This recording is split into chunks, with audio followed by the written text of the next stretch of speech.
Praise the lord. మనందరం ఎవరో చెప్పండి. మనందరం ఎవరో రక్షించబడిన వాళ్ళం. దేవుని సన్నిధిలో ఉన్నాం కదా, దేవుని దగ్గర ఉన్నాం కదా. మనం ఎవరో రక్షించబడిన వాళ్ళం, దేవుని చేత రక్షించబడిన వాళ్ళం మనందరం కూడా. రక్షించబడిన తర్వాత శ్రమలు వస్తాయి.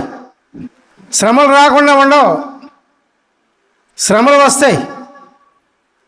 కానీ దాని నుంచి విమోచించేది కూడా దేవుడే. అది వాడు గుర్తుంచుకోవాలి. మనం రక్షించబడ్డామని, దేవుళ్ళో ఉన్నామని శ్రమలు రాకుండా ఉండవు. శరీరం కదండి, శరీరానికి శ్రమలు వస్తాయి.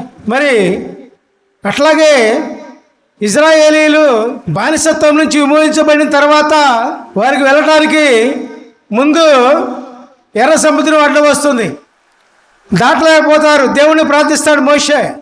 ప్రార్థించే వారికి దేవుడు ఏమంటారంటే, ఇదిగో మోషే, ఎందుకయ్యా ప్రార్థిస్తావు? నీ చేతిలో ఉన్న కర్రతో సముద్రాన్ని 2 పాయలుగా చేయి.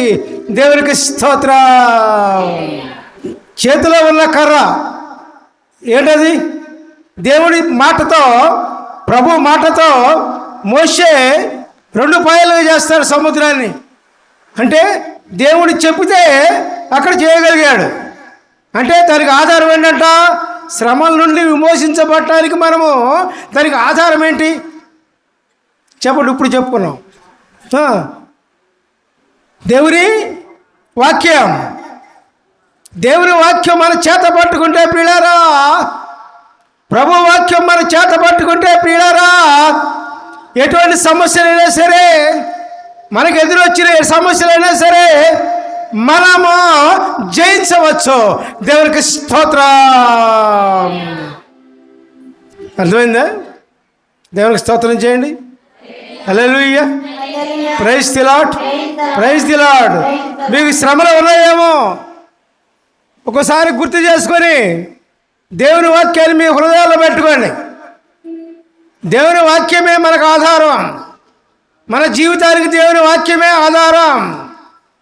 దేవుని వాక్యం లేకుండా, ప్రభు వాక్యం లేకుండా మనకు మార్గం తెలియదు, మనం ఏ విధంగా వెళ్ళాలో తెలియదు, రక్షించబడిన తర్వాత ఎట్లా నడిపించబడాలో మనకు తెలియదు.